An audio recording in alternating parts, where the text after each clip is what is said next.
मित्रों नमस्कार। मैं ना सोनांजलि कथा कहानी और उपन्यास के संग के साथ पुनः उपस्थित हूँ।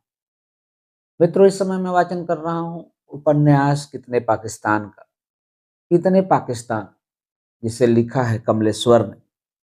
मैं अपने वाचन के पिछले क्रम में उपन्यास कितने पाकिस्तान के भाग 17 तक का वाचन कर चुका हूँ। आज लीजिए सुनिए उपन्यास कितने पाकिस्तान के भाग 18 का वाचन मेरे अर्थात नाथ सोनांजलि के स्वर में। तब अदीब चीन से लौट आया था। सलमा भी अपने नाना से मिलकर क्वेटा से लौट आई थी। उसे उम्मीद नहीं थी कि इतने महीनों बाद भी सलमा उस पेपर नैपकिन पर लिखे पते और फोन नंबर को संभाल कर रखेगी, पर उसने रखा था। न रखा होता तो फोन कैसे करती। और यह भी कितनी खुशनुमा बात थी कि अदीब को मकान बदलना था, तभी फोन आया था। नहीं तो पता बेपता हो जाता और फोन नंबर बेकार। कराची हॉलिडे इन में वह नाश्ता, वह एक सपना जो दोनों के सपनों में एक सा आया था। और अब वह इस मकान और फोन नंबर का लगभग आखिरी दिन। कहाँ से बोल रही हैं आप? पटना से। क्यों? मेरे फोन की तो उम्मीद भी नहीं होगी आपको।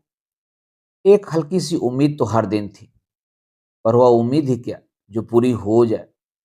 मतलब यही कि उम्मीद जड़ों की तरफ फैलती है। फोन न आता तो फोन आने की उम्मीद रहती। फोन आ गया है तो दूसरी उम्मीदें सांस ले रही हैं। मैं दिल्ली आ रही हूँ। अब बता ही दूं, मैं दिल्ली से ही फोन कर रही हूँ। कहीं मिलेंगे आप, जहां आपको अच्छा लगता हो। इंडिया गेट, मानसिंह रोड जहां क्रॉस करती है, वही नहर के पास एक मस्जिद का पिछवाड़ा है। पिछवाड़े क्यों? अल्लाह का घर मस्जिद के पिछवाड़े ही होता है। शाम, इसके आगे वक्त न बताएं तो बेहतर होगा। क्यों? इसलिए कि जगह आपने बता दी है। मैं ता जिंदगी उसी जगह आपका इंतजार करूंगा। देखते हैं कौन किसका इंतजार करता है।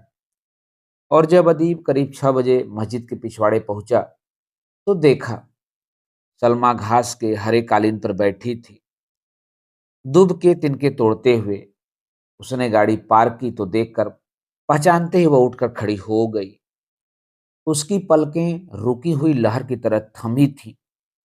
अदीब पास पहुंचा तो न वे हाथों में हाथ पकड़ पाए, न किसी के हाथों ने कोशिश की। पलकों की लहरें अपनी जगह उठने गिरने लगी। मुझे पता था, या कहूं कि मुझे लगा था, सलमा बोली थी। क्या? कि आप कुर्ता पैजामा पहनकर आएंगे। और वहीं सच हुआ। कुछ ऐसा ही हॉलिडे इन कराची में मेरे साथ भी हुआ था। याद है वह प्लेन क्रैश वाला सपना? उसमें मैंने आपको जिस सलवार कुर्ते में देखा था, हूबहू वही सलवार कुर्ता पहने आप मुझे नाश्ते पर मिली थी। आखिर ऐसा कैसे होता है? ऐसा कैसे हो सकता है? ऐसा क्यों हो रहा है कि जो सोचो वही सामने आ जाता है? अदीब ने कहा था। क्या पता, अल्लाह को बेहतर मालूम होगा। आप हमें एक चॉकलेट आइसक्रीम नहीं खिलाएंगे? और अदीब आइसक्रीम लेने गया तो सलमा वहीं खड़ी रह गई। वह साथ नहीं आई।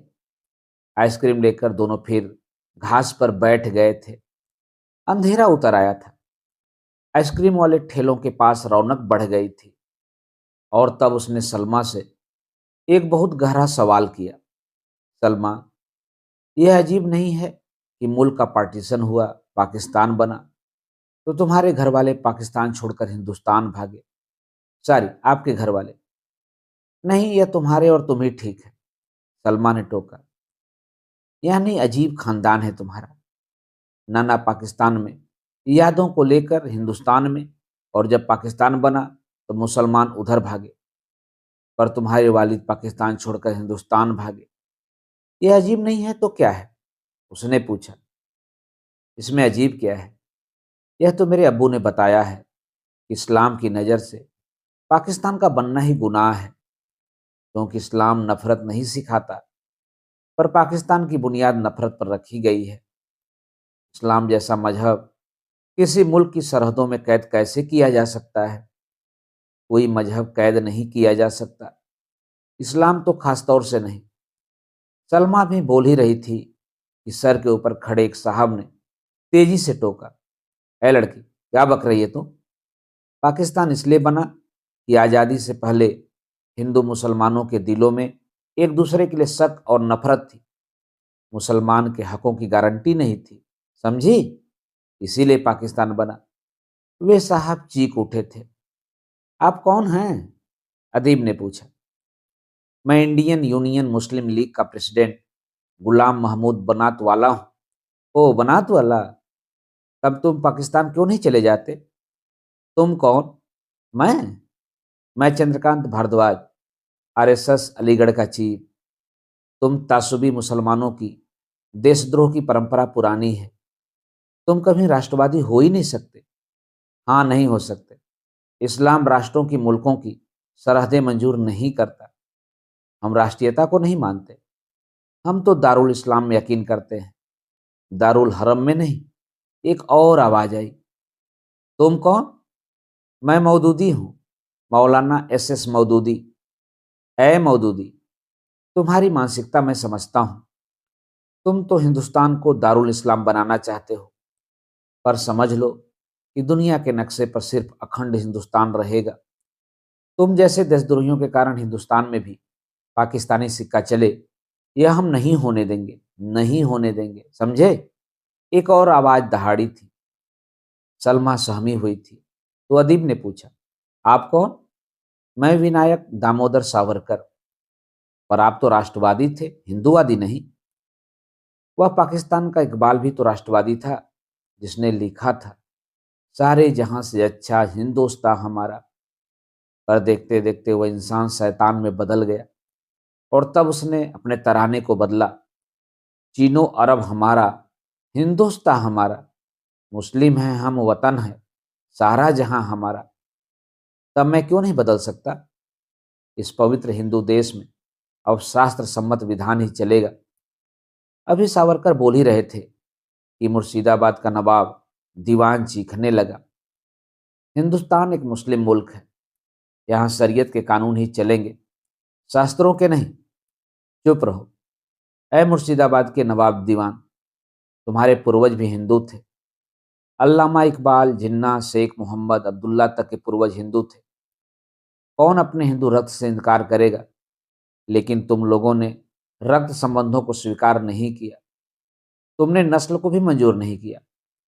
धर्म बदलने से रक्त और नस्ल नहीं बदलती, लेकिन तुम बदल गए।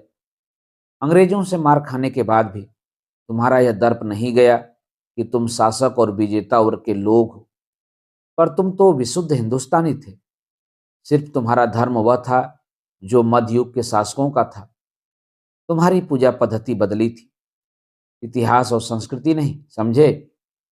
सावरकर करीब करीब भाषण देने लगे थे और हंगामा सा बर्पा होने लगा, तो इंडिया गेट पर गश्त लगाते हुए पुलिस वाले फौरन दौड़े।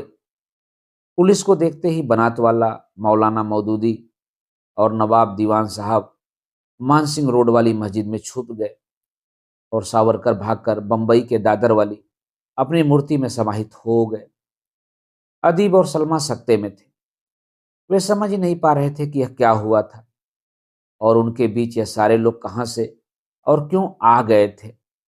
"सुनो अदीब", सलमा ने तब पूछा था, "क्या कोई ऐसी जगह नहीं जहां हम इन मुर्दों और पत्थरों से दूर कहीं बैठ सके? चलो कार में बैठते हैं।" अदीब ने कहा। पर कोई कार में कब तक बैठा रहता। आखिर अदीब ने कार स्टार्ट की और यूं ही सड़कों को नापने लगा। आखिर यह तय हुआ कि वह सलमा को बड़ौदा हाउस के पास कहीं उतार दे, ताकि वह करजन रोड अपार्टमेंट में अपने घर चली जाए।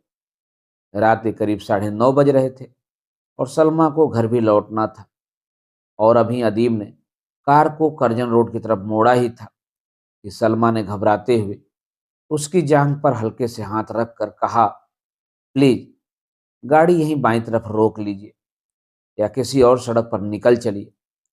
"क्यों, क्या हुआ?" "अगली गाड़ी में मेरा भाई साहिद जा रहा है, उसके साथ मेरा बेटा भी बैठा हुआ है। वो उसे घुमाने, आइसक्रीम खिलाने लाया होगा। प्लीज गाड़ी रोकिए।" सलमा ने मिन्नत की थी, जो कि बहुत सही थी, और उसने बाईं तरफ मोड़कर गाड़ी रोक दी थी। मैं यहाँ से पैदल चली जाऊंगी, सलमा बोली थी। सलमा उतरी तो अदीब भी गाड़ी बंद करके उसके पास आया और बोला था, मुझे नहीं मालूम था कि तुम जिंदगी की इतनी बड़ी जिम्मेदारियां उठा के चल रही हो, लेकिन मुझे मालूम है कि आप मुझसे ज्यादा बड़ी जिम्मेदारियां उठाते हुए चल रहे हैं। अदीब भौचक्का रह गया था। क्या मालूम है तुम्हें? यही कि आप शादीशुदा हैं। आप एक बहुत नेक बीवी के पति हैं, एक बहुत सुंदर और जहीन लड़की के बाप हैं, और यह कि आपकी लड़की ही नहीं, आपकी दोस्त है, सलमा कह रही थी। तब सर पर खड़े नीम की पीली पत्तियां झर रही थीं। उस अंधेरे में वे झपकते पलकों की तरह चमकती और खो जाती थी। तब उसे लगा था कि जब भी किसी के मन में कोई तूफान आता है, तब प्रकृति भी चौकन्नी हो जाती है। क्यों? आप कुछ उलझने लगे? सलमा ने पूछा था। नहीं, नहीं तो। यह नीम की पत्तियां झड़ रही हैं ना। हाँ, पतझड़ का मौसम है ना।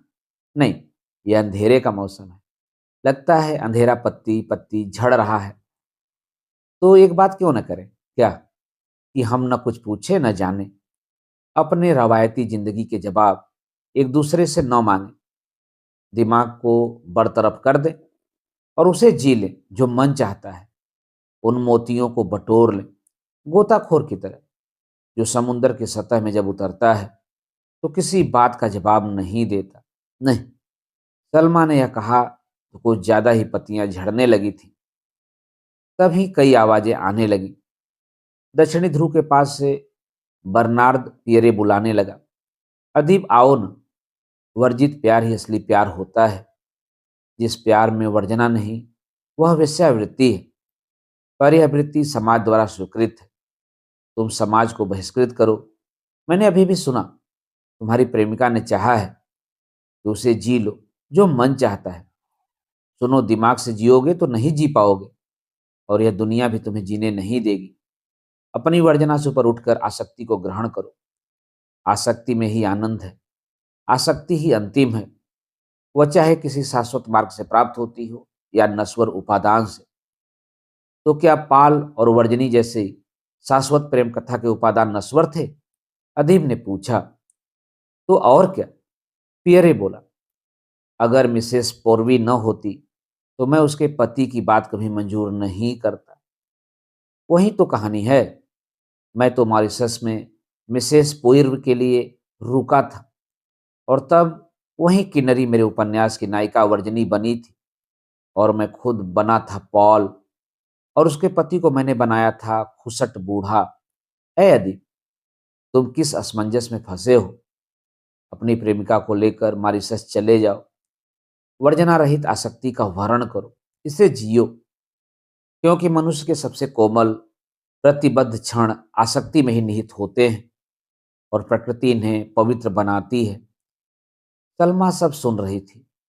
अदीब सोच रहा था। फिर वह धीरे से बोला, सलमा, प्रकृति की पवित्रता तो मॉरिशस में बिखरी पड़ी है। लोग केवल उसका सौंदर्य देखते हैं। ग्रांड में जितनी पवित्र जगह तो दुनिया में नहीं है। सौंदर्य तो खुद हमारे पास मौजूद है, पर सौंदर्य की पवित्रता कोई नहीं देखता। वह तो वहां बिखरी पड़ी है, त्रोबिस में भी, सभी जगह। सोचना आसान है अदीब, सोचे हुए को जीना बहुत मुश्किल।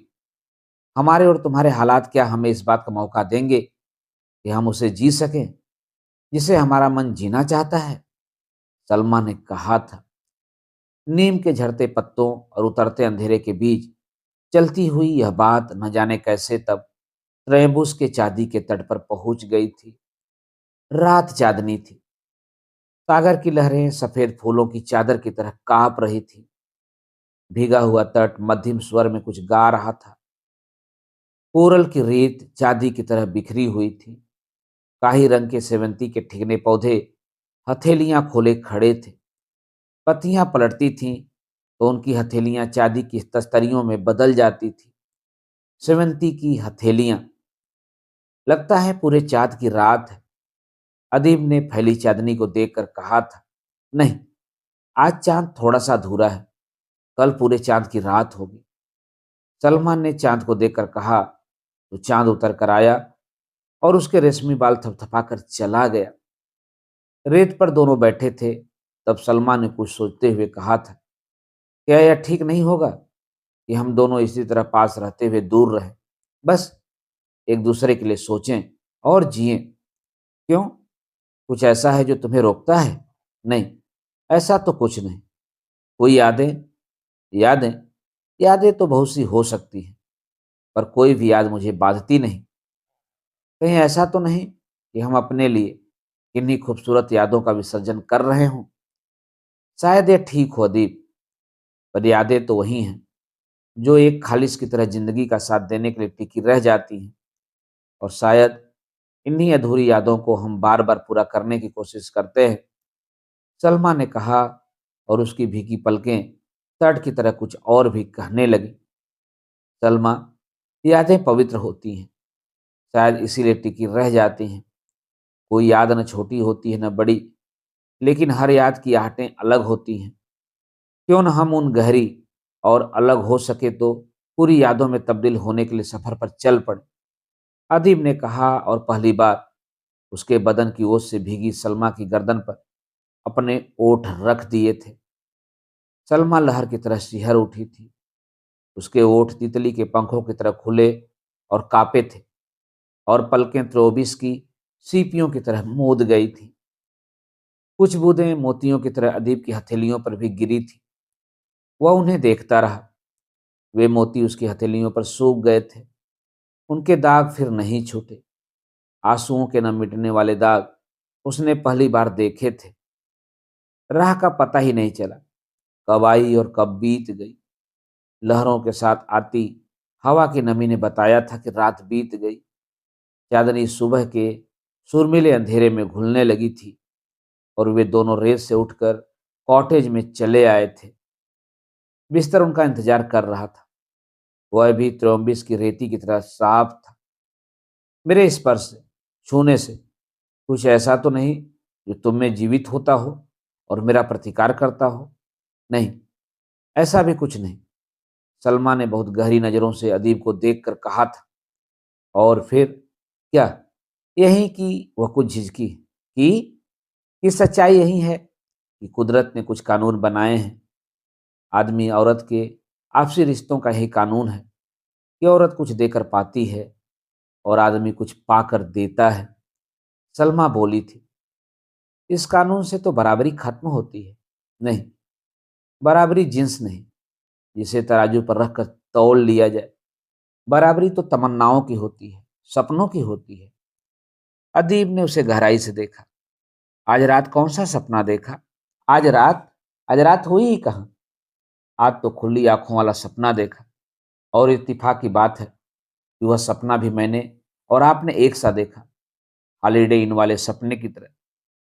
शायद यही हमारी जिंदगी की सबसे बड़ी सच्चाई है कि जो दुनिया में कहीं सच नहीं होता, कभी सच नहीं हुआ, वह हमारे साथ सच की तरह मौजूद है। अदीब बोला, यही सच है, सलमा ने कहा। और सलमा के वे शब्द, यही सच है, मॉरिशस के उस काटेज से निकलकर ब्रह्मांड में गूंजते चले गए। यही सच है, यही सच है। तब दोनों ही खुद को रोक नहीं पाए थे और तूफानी सांसों के एक घर में समा गए थे। पत्थर, ईंटों और शरीर के घर तो इस दुनिया में बहुत बने थे, सभी ने बनाए थे, पर यह घर सांसों का था। सांसें जो दूर कोरल रीफ से टकराती हिंद महासागर की लहरों की तरफ फेनिल हो आई थी और दोनों की कश्ती बाहों और उलझते अंगों से चिंगारियों के फूल झरने लगे थे। लगता है हम कहीं ढाक के जंगल में लेटे हैं। रुकती थरथराती सांसों से सलमा बोली थी। हाँ, अदीब की सांसें भी भारी थी। सदियों सहस्राब्दियों पहले मॉरिशस में एक ज्वालामुखी फूटा था। सागर के अतल से उसी ने इस देश को जन्म दिया था।